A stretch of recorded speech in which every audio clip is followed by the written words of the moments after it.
from KSAT 12, the Nightbeat starts right now. Shattered windows and bullet holes is what's left over from a drive-by shooting, including the ones that have already been patched up. The Bexar County Sheriff's Office says a total of 5 different homes were hit. Tonight on the Nightbeat, where their investigation stands and what the people who live here have to say about it. More than 250,000 people in Bexar County have diabetes, and doctors say that disease is the reason more people are having amputations. The simple changes, they say, could help you keep your limbs. After a few chilly mornings in the 30s, that will be changing tomorrow. Back into the 40s to start the day. Bit of a temperature roller coaster, a lot of fog to talk about in just a bit. Okay, we start tonight with video. You'll see this bullet hole here, a few other ones that you saw moments ago. We're happy to tell you that none of these bullets hit anybody, but the people who live in the San Antonio neighborhood that was sprayed by those bullets this weekend, they're not happy. Yeah, imagine if this was your home. As the night team's John Paul Barajas explains, people there are afraid the shooters will come back. I don't want to die here. What if they come back? An early morning shooting Sunday terrified people on Glen Terrace. This woman asked to remain anonymous. According to the Bexar County Sheriff's Office, at least 5 homes and 2 cars were hit by gunfire, and what neighbors say sounded like 30 to 50 rounds. I heard an automatic, You know, all you could do is just lay there and don't know what to expect. I was scared. Just walking down Glen Terrace, you can see the aftermath of the shooting. This home has 4 or 5 bullet holes in the window, and then 2 or 3 in the actual home. And then right next door, you can see a bullet hole in the lockbox, as well as one in their window. The shooting then continued down this alley, starting with a bullet hole in the windshield of this Cadillac, then going on to hit even more homes. Those white spots of paint are bullet holes that have been patched up. We've counted about 8 or 9, including a few in the windows. Neighbors here believe the suspects then made a big U-turn. Considering where the bullet came in my room, it could have easily went right to me. Instead of going straight or down, it went up and over somehow. Like I say, it must have ricocheted off a hanger. BCSO says no one reported getting hurt. They also say at least one neighbor told deputies he fired back at shooters from his window. But at this time, the sheriff's office doesn't have any witnesses or surveillance video. You could have taken somebody's life or some child. For what? For what? Bad enough you can't be safe in schools or at the store. So now when you feel like you can come in your home and lock the door, you still aren't safe. BCSO says deputies will increase patrols and is asking anyone who saw what happened to call them. John Paul Barajas, KSAT 12 News.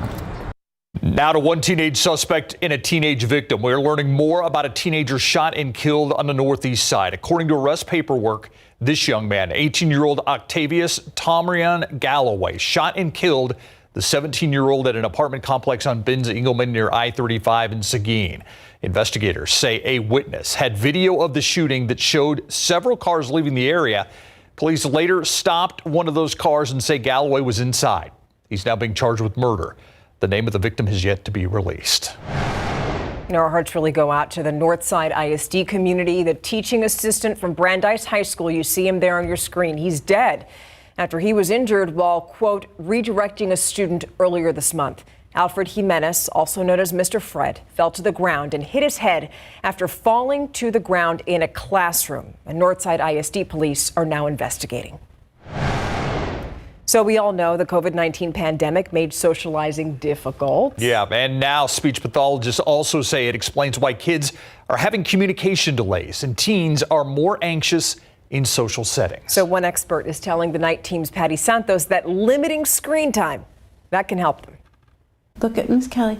Did mommy pick you up from school?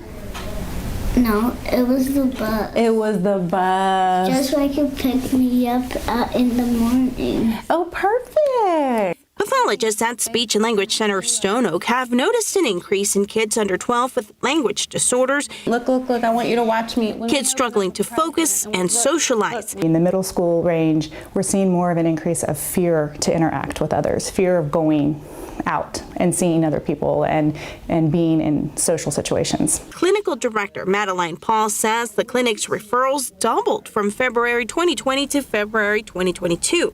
But researchers were already noticing a trend. With a generation for kids who are spending a lot of time on screens and tablets, those were coming into popularity already before the pandemic. Casey Telenisich Klinger, associate professor at Our Lady of the Lake University, says the list of families waiting for help is growing. Unfortunately, we don't have enough clinicians to go around. Speech pathologists are in high demand, and sometimes families have to wait 6 months or more for an initial consultation. We don't have enough, so many places in San Antonio are on a wait list for services. And it's dependent on several issues. It's dependent on geographic area and location. Sometimes it's a lot more difficult to get a speech pathologist out to a more rural area or location. She adds insurance coverage and costs can hold some families back. She needs to say, "Oh my gosh, this dog ate this." That's right. She needs to tell him, "Get down, Buster." Paul says constant face-to-face interactions, role-playing, and social exposure can boost a child's growth. We say it's their job as a child is to play. Patty Santos. You say thank you. KSAT 12 News. Early voting in the Texas primary set to begin tomorrow. One of the heated races on the ballot this time around is for Texas House District 121, the Republican primary. It's in the Alamo Heights area. Republican candidate Mark LaHood running against incumbent Steve Allison. He joined us today on the news at 6 for our KSAT Q&A segment. And one of the topics we asked him about, the ongoing border crisis. Quite frankly, because the federal government's not doing their job, and we have to protect our home. The border is just an extension of our home. And so one of the reasons why I'm running is simply this, is that right now in the state house, there's a big group of Republicans that are voting against the governor, against the Senate, against the rest of us, and we haven't got anything meaningful. And so what I want to do is actually create legislation that actually has a bite to it, but then we have to fund it and support it. Yeah, that was just a portion of our interview. You can watch the full interview on KSAT Plus. We also want to let you know Steve Allison, the incumbent representative and LaHood's opponent in the race for State House District 121, has accepted our invitation to join us on our KSAT Q&A segment. You can catch our conversation with him this Wednesday at 6:30. We're talking about elections, right? So get ready, because starting tomorrow, you can vote early in the Texas primary. That continues until March 1st. You also have until this Friday to apply for a mail-in ballot. Election day is March 5th. We have a list of voting locations and a sample ballot that you could look at on our website, ksat.com. Let's go to your Nightbeat News Flash right now. A shootout in Mexico near the Texas border, right across from Roma, Texas, in the Rio Grande Valley. The Mexican army killing 12 gunmen following a confrontation. Mexican security officials say soldiers came under attack by those 12 gunmen. We're still working to learn more details about this developing story at this hour. Capital One says it's buying Discover Financial Services. It's buying Discover, the all-stock deal worth more than $35 billion. The deal would combine two of the largest credit card companies in the United States in one of the biggest mergers so far this year. The two companies will officially announce that deal tomorrow morning. In East Texas, the search continues for 11-year-old Audrey Cunningham. The girl from Livingston, Texas, was last seen Thursday morning after being dropped off at her bus stop. She didn't get on the bus. Today, crews searched a river and dam in the area of where she was last seen. A person of interest in her disappearance is 42-year-old Don Stephen McDougal. McDougal arrested Friday by the Polk County Sheriff's Office on an unrelated assault charge. Jail records show he has a lengthy criminal history, including felonies for crimes against children. And that's a look at your Nightbeat News Flash. How many people can say they built an airplane while they were in high school? Nobody. But that's exactly what's being celebrated right here. This is the first. Look at it. So cool. This is the first student-built aircraft in South Texas, and it was manufactured by the young minds of Southwest High School. So they have something to brag about. Our crews caught up with some of those behind the Dragon 1. That's the name of this plane. Debuted this morning at Stinson Municipal Airport.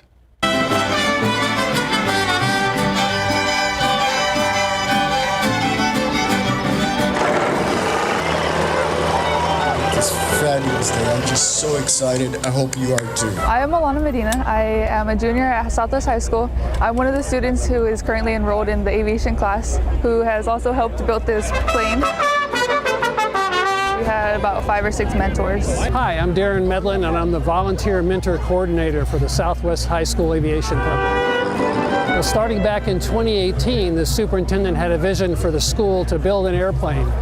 They had already started introducing aviation into the middle school and elementary school levels, and this was the capstone program.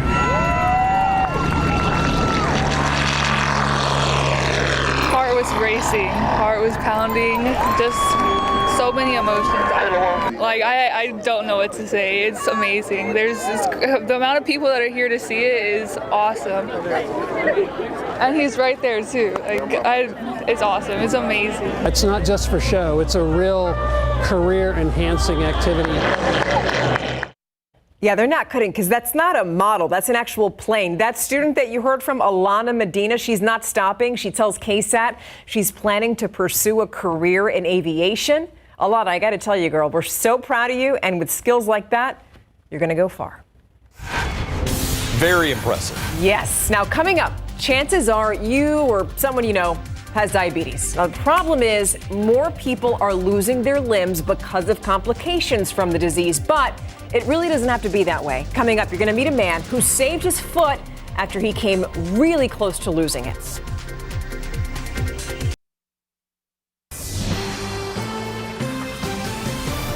Imagine losing your leg or your foot. It's a really scary thought, but doctors say that they're having to amputate and remove limbs on more people in Bexar County because of complications with diabetes. And tonight they want you to know that by making simple changes, you can save your limbs. Walking is something many of us take for granted, but for 57-year-old Carlos Aguilar, moving both of his legs is a blessing. Yo estoy muy agradecido a Dios primeramente y al doctor. Carlos is grateful because a year and a half ago, he developed an abscess on his toe, which kept growing. That was dangerous because Carlos has diabetes. At the time, doctors told him they would amputate part of his foot. Traté de enseñarle a mis hijos que no. But then something happened. He went to Dr. Michael Sobolewski, a podiatry specialist at the Texas Diabetes Institute. And after several medical procedures, I washed it out, took him to surgery time and time again to get him to get to this point. Carlos also changed his diet and medication. His foot healed in 3 months. Ahora me cuido más que nada. Me dijo el doctor, ni en tu casa te quiero descalzo. Ando en calcetines. Carlos is still active, controlling his diet and losing weight. Now he's focused on enjoying his future and spending time with his kids and grandkids. It's the outcome Dr. Sobolewski wants, but also knows not everyone gets, especially in Bexar County. According to the San Antonio Metropolitan Health District, more than 13% of people here have diabetes, 1% higher than the state rate. I do think it's a crisis. I don't want to be amputating. My colleagues don't want to be amputating. These are things that can be avoided. And the first step, Dr. Sobolewski says, is to make sure you see a doctor if you develop a wound that won't heal. If you come in, soon enough, amputation does not have to be the option. It is preventable with good care. Just take it from Carlos. He wants everyone to listen to their doctors and not risk their health. Y me siento muy bien.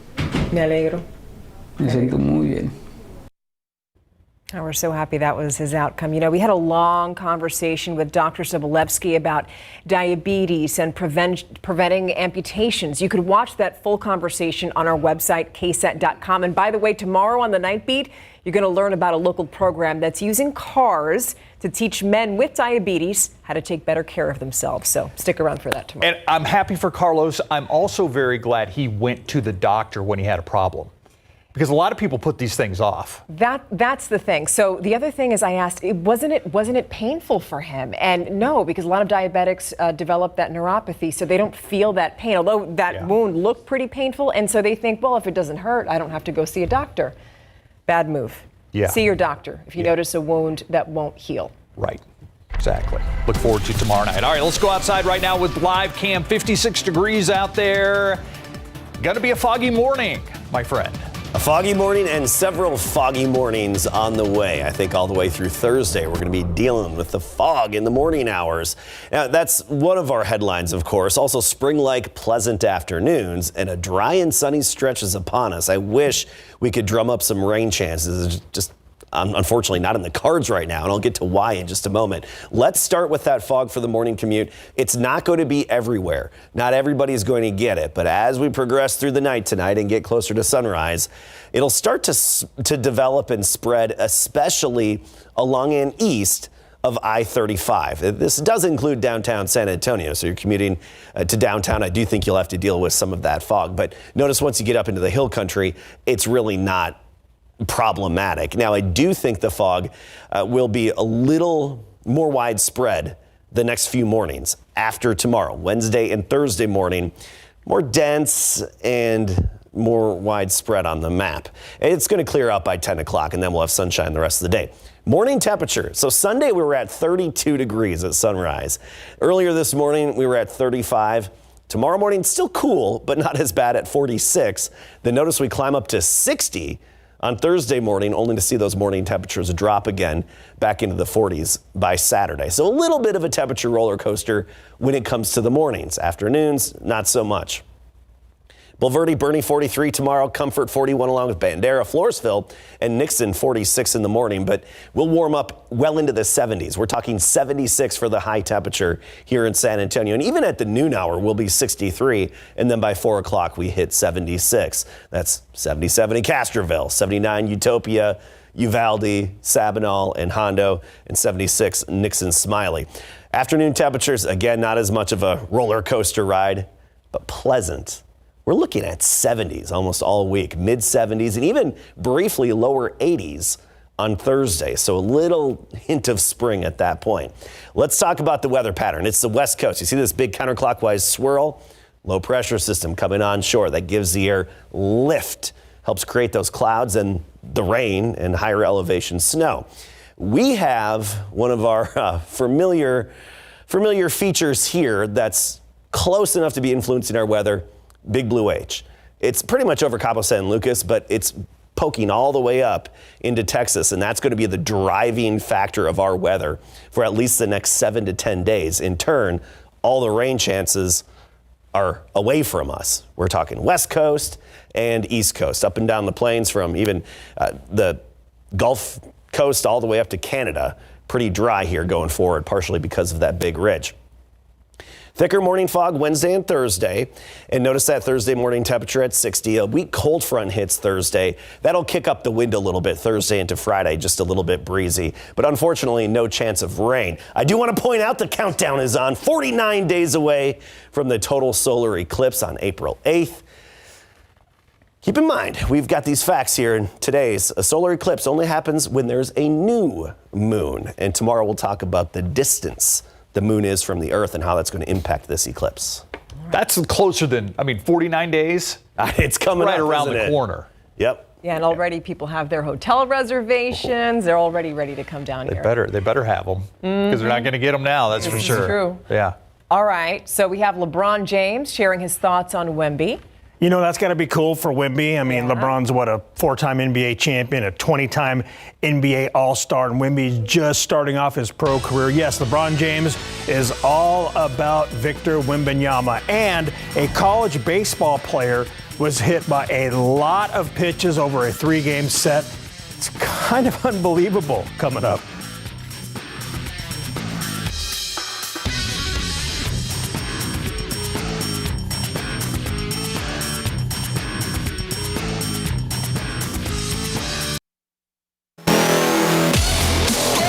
Rookie Victor Wembanyama had a great time at NBA All-Star 2024 in Indianapolis. He played in the Rising Stars Challenge Friday night and then the Skills Challenge Saturday night before returning to San Antonio. 20-time NBA All-Star LeBron James says the sky's the limit for Victor Wembanyama. He has one of the greatest coaches in basketball history, and Coach Pop, so he's going to learn the game and learn it the right way.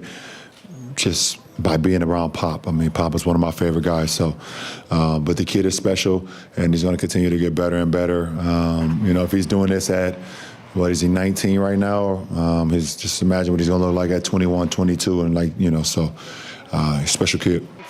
Now 39 years old, LeBron James' NBA career is winding down. He's been the face of the league for a very long time, along with guys like Steph Curry, Kevin Durant, etc. And one day, Wemby will fill those shoes. an era is definitely coming to an end, with all those great faces.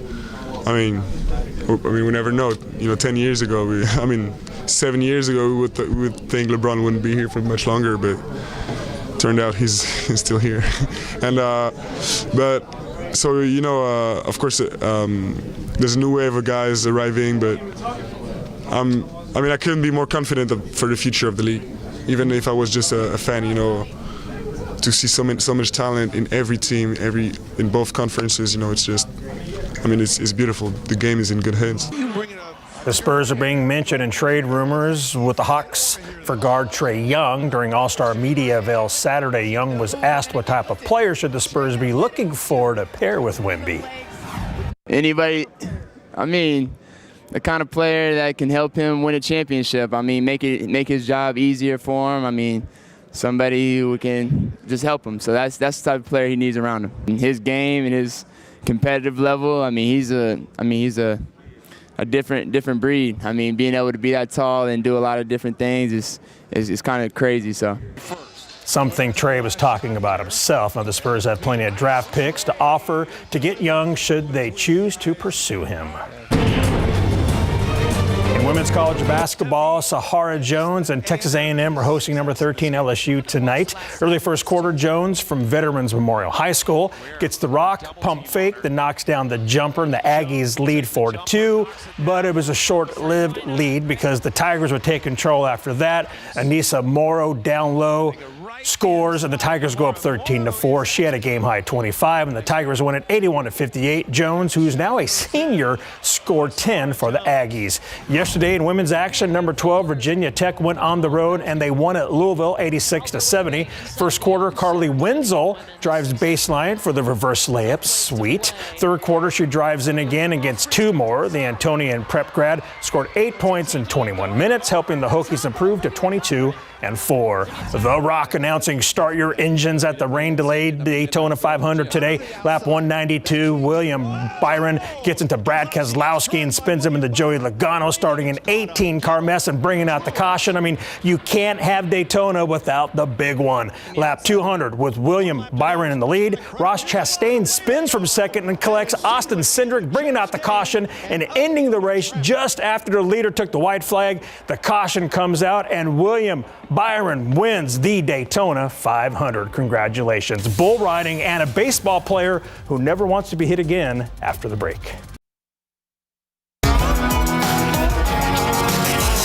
It is time to hold on for dear life at the San Antonio Stock Show and Rodeo. We start with TJ Gray, who's on the bull known as Stinky Winky, and Stinky Winky bucked that cowboy off in a little over 4 seconds. No chance, bro. Now we have Ernie Corson riding head honcho, and clearly this bull is in charge. Corson gets thrown off, and then he gets caught up in the rigging just for a little bit. He gets out, and then head honcho goes after the bullfighters. Man, that's one angry bull right there. Just one cowboy went the distance tonight, and that's this ride. Jordan Hansen got the better of the bull. Keep talking, spinning right for all 8 seconds, and Hansen wins the money, and he's talking all the way to the bank. The first pitch just hit